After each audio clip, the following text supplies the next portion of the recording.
Well, it's sure great to be with all of you again. I'm Lana Kay, and we have a truly exciting show planned for you today. Today, we'll be discussing the law of attraction. And I promise you, if you can understand this law and put it into practice with your own life, it will really, really change your life for the better. So right now, let's meet life coach Barbara Klaw. Welcome to the program, Barbara. Oh, thank you, Lana. I'm delighted to be here. Now, Barbara hasn't always been a life coach, so give us a little background, Barbara, on you. Okay, I was a university professor. I taught French for 30 years in the university. 26 of them were full-time at NKU. This past May, I decided to retire from NKU and pursue a different career. About 5 years ago, I started to feel like perhaps my life didn't fit me exactly anymore. And so I started to take courses on the side while I was still at the university. And so one amongst those courses was a very intensive online program in life coaching. It's from the Quantum Success Coaching Academy, run by Christy Whitman. And I became a certified coach in September. And so now I do life coaching. And she's wonderful at it. How do I know this? Because she held a seminar of which I attended. It was a three-part, and I was amazed as I started taking in the information of how this law can help your life. But Barbara, so personally you just knew, okay, I've been a professor, been there, done that. She's earned a PhD, by the way. You know, she didn't throw, I'm putting that part in. But let's talk about, so what for you personally did you say, this has helped me, I'm sure it did, so now I want to give back. I want to. Partly what happened, 5 years ago when I felt like my life didn't fit me, was I wasn't sure if I wanted to go in a different direction or I just needed to figure out what was wrong with me. I did a healing certificate program here in Cincinnati for a year. Then I started teaching healing at Four Winds Academy in Blue Ash. I was one of the co-teachers there. Then I said, I still need something else. I'm still not totally clear. I feel like my life is getting better and better. And these things I did personally for me. I had no intention in the beginning of becoming either a healer or a certified coach. But all this new way of thinking, this new way of being has totally changed my life. And everything in the past, because like many of you, I'm sure, I have suffered through numerous tragedies in my life. Instead of looking back and saying, oh, poor me, having all these things replay in my mind, even if I didn't want them, I learned how to look ahead, to focus on what I really wanted out of the present and what I really want out of the future. And that has changed everything for me. Let's talk about the law, Barbara. What is it? What is this law exactly? And how does it work? How do we put this to work? Okay, first off, I have to tell you, the law of attraction, as I understand it, is the law of attraction as presented by Christy Whitman, because there are several different versions. And my understanding is influenced by my experiences and the other things I've studied. So to understand the law of attraction, you have to first understand that everything in the universe has frequencies. And without knowing it, we're constantly sending out frequencies which you could think of perhaps as radio waves. We can't see them with the naked eye, we cannot hear them, but we're sensitive to them. And other people are picking up on these frequencies, and the types of frequencies we send out are what we are attracting back to ourselves. So the law of attraction basically says what we think about or focus on most of the time is what we're attracting back to ourselves. This is really important because, as I said, with my past tragedies, I had a tendency to go back and relive them in my head, not wanting to, but constantly they would come back up. And so since I was focusing on tragedies, that is what I was attracting to myself, not realizing it. Very good. It's very important then if we have bad things in our background, in our past, to stop focusing there. Number one, stop that to move forward. We must stop. So give us a tip. How can we stop those thoughts? How can we refocus? So there's a couple things that go on. This doesn't mean that I've completely stopped. Doesn't mean I never think about those things anymore. Usually they still come up on a daily basis, but I'm aware now. So when it comes up, I say, I want to focus on the present. I choose to put that thought on a cloud. I don't need it. It can float away today. And I'm going to focus now on how glorious my present is and what I want out of my future. Now, I understand. In terms of the law of attraction, there are 7 other essential laws that go along with it that make it work really well. So the second law then would be the law of deliberate creation. I understand that I'm putting frequencies out anyway, so I'm going to create the frequencies I want. So by focusing on this brilliant present that I want and the brilliant future that I want, I'm putting out frequencies that are going to attract those things to me. And remember in class, Lana, one of the ways I said that it's good to do this is to make a daily intention. Now, very important. I will share with you quickly my daily intention, which is a tall order, and how it works. My daily intention for a year or so now has been to be love, light, and joy to everyone I meet, to make their encounter with me brighten their day in some way, makes their lives better. But at the same time, I want to be totally, unconditionally loving to myself. How does this work? This means, for example, if I'm in a traffic jam and people are cutting me off and I start to get irritated, and then I say, okay, I hate that person just cut me off and I'm angry. I say, wait, that's not what I want out of my day. I want to be love, light, and joy. It helps me to move back to center immediately.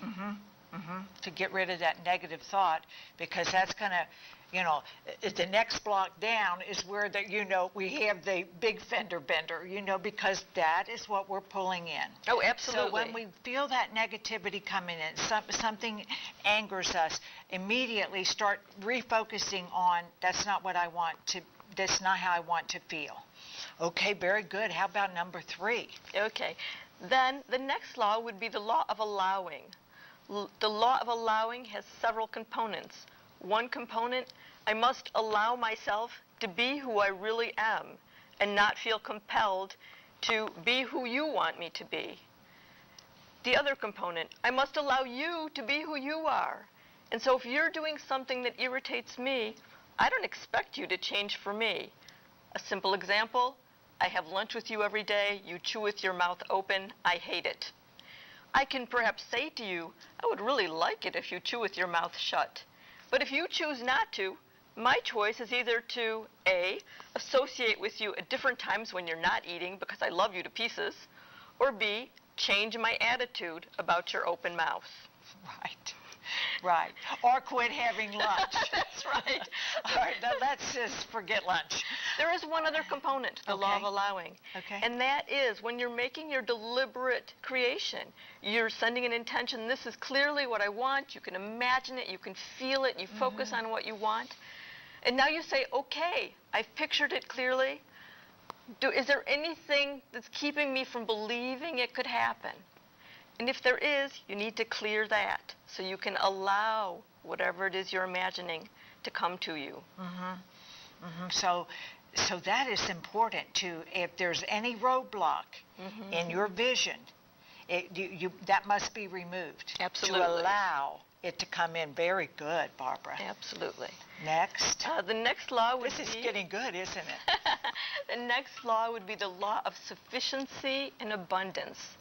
And this law states that because you were born into this universe, you are already worthy, you are already enough. You don't have to prove anything to anybody. There's plenty of everything in the universe for everyone, which means we don't need to compare ourselves to anyone else. We don't need to compete.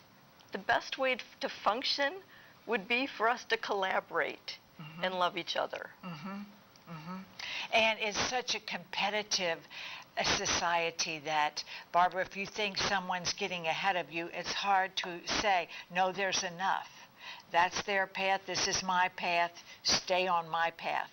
You know, let's get along. Absolutely. And, Barbara, I want to just jump in here for a minute. Barbara insists on us being accountable to ourselves, okay? That's why she follows up seminars with emails, and I'm sure your clients get emails. But there was a situation that I shared when I attended a seminar with her that I was in a situation with a friend. It was a business meeting, and it went south when we disagreed. And, you know, so we said hurtful things back and forth in front of some other people. And so then I'm talking about this at the seminar, and I said, now it was her. I didn't have, you know, I just took up for myself. But, you know, and Barbara is such a great teacher. She just stands there very quietly until it occurred to me. She's not saying yes or no, but I knew. I said, you know what? I went into that meeting. There had already been a slight disagreement, and I went in there ready, loaded up with some anger, some negativity. I'm going to get this straightened out this time if anything goes south. So I did draw it in. I mean, I contributed to that exchange, but each of us has a thought it was their fault. And so I just, you know, took up for myself, or however you want to justify it. But when these things do go south, you have to be accountable. Just like she said, when they cut her off, that was their fault. But Barbara said, and so it angered her. But she had to get rid of that. And if I would have went into the meeting with the right attitude, the right vibration, the right frequency, I don't think that would have ever happened. So do stay accountable to yourself if you really want life to be great, because on the way home, I'm sure my blood pressure was at stroke level. You know, I didn't feel good. The rest, I mean, these hassles, as you become older, they're just not worth it. So just think that over. Barbara, go on to our next point here. Okay. Our next point, actually, I'd like to put the law that is often sixth next, and that is the law of polarity. We live in a universe where things tend to be divided into opposites. That's how we understand reality: good, bad, hot, cold. So our job is to try to find a happy medium and stay centered and grounded in that happy medium. One of the important things to know also is it's totally natural for us to think positive, negative, positive, negative, positive, negative. The key is to bring yourself to a happy positive at the end of what you're thinking, to keep yourself centered. The other part of that law, one of the important opposites, is activity versus passivity. So, the law of attraction, you have clearly in your mind what you want and how you want to feel. But if you just stay in your room and picture it, it's not going to work. You need an equal amount of activity to actually accomplish anything. Quick example, if I'm looking for a new love of my life and I have pictured him and I sit in my room for 24 hours picturing him, chances are good I am never going to meet him. I have to go out into the world and put myself into situations. That's the action part. That is great. And keep that vibration going. Keep up that good frequency, but we must pursue. Okay, pursue our dream. Very good. Go ahead, Barbara. Okay, the next My law gosh, then so great. would be the law of detachment. And the law of detachment says, okay, I've done everything I can to make it clear to the universe what I want. I have imagined it, I visualized it clearly, I know what I want, and I've been doing action to get what I want. Now I can relax, and I can just know the universe is going to send me that thing at the best possible time for me and everybody else. And so I can just continue down my path and have faith. I'm going to get that. Just that deep knowing inside it will come at the right time, the right place, the right situation, person, whatever it is that we are hoping for. Should we narrow it down? Some people may want different employment. Some people may want a person. Some people, what if you would want both of those? We just keep up the frequency, look for another job, and keep going to social situations. Yes, I mean, absolutely. That's what you do, because it might just not be one area. Absolutely. You might want to. Usually, it's hard to focus on everything at once. Right. But nevertheless, it's good to have a clear picture of what you want overall. Okay, great. Great advice. Barbara, have we got one more? Yes. And then the final law, which is a bonus law, is the law of reflection. This is one of my very favorite laws. You can think of it as a mirror law. And it goes back to what Lana said about her personal situation with this other woman. The law of reflection tells us that our outer reality is simply a mirror of our inner reality. So, for example, if somebody in my outer reality is being very nasty to me, unless they're mentally ill, that's a totally different situation. Right. We'll overlook that. Then my best solution is to say, wait a second, am I being less than kind to myself in some way, so that I'm putting a vibration out that allows other people to know it's okay to treat me this way? I find this so helpful. It has opened my eyes to so many ways that I wasn't being kind enough to myself, and really changed things for me.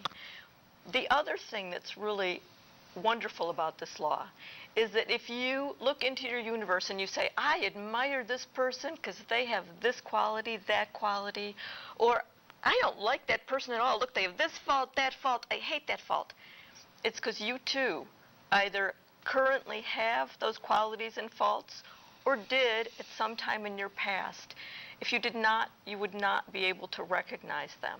And identify with it and become so upset about whatever's going on. I so agree with that, and I had never thought about that being why we are so annoyed, because it's something either now in us or has been.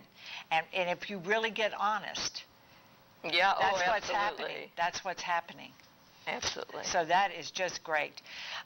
Barbara, why is it important? Now, I know you've laid out our 7 basic steps here, but why is it important for us to have a life coach, for us to have a coach? I would say you have to be extremely self-directed to stay on track all alone. It's possible, but sometimes we get lost in our own thinking.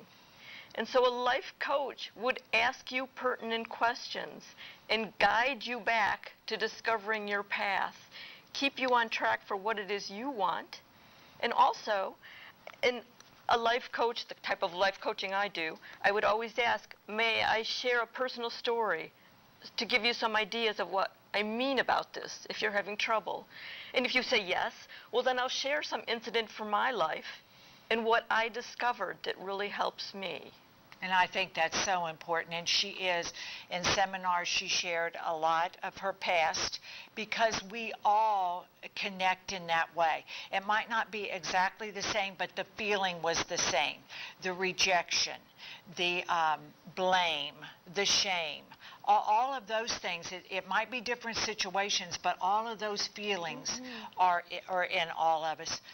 Barbara, it's just been great having you. We're almost out of time. Is there anything in closing thought, Barbara, that you would like to point out with the law of attraction, the maybe one most important thing to keep our viewers on track, that they can really see their life grow? The thing that that has most changed my life, I think, is the knowledge that I can tell my stories differently. And this means that, and it's taken a lot of work on my part, it did not happen overnight, but if something bad happens, and my initial reaction is, oh no, why is this happening to me? How awful. Within 30 minutes, I can say, wait a second, what's the golden nugget here? What am I learning from this experience? There are blessings, there are always hidden blessings in everything. Sometimes you can't see them right away. But several tragedies in my life, I look back now and I say, wow, I wouldn't have the knowledge and the experience I have now to help my daughter with certain things if I hadn't experienced that. So there's the blessing already. Mm-hmm. That is it's so good in ending, Barbara. And I want to say you have been listening to Barbara Klaw. She is a certified life coach. Her contact information will follow. And if you seek change in your life, I encourage you to contact Barbara. She is an amazing teacher, and she can help you. I know she can help you. So I hope, as always, that you gained a lot of knowledge from today's show. And as always, you be happy and you keep smiling, and I'll see you soon.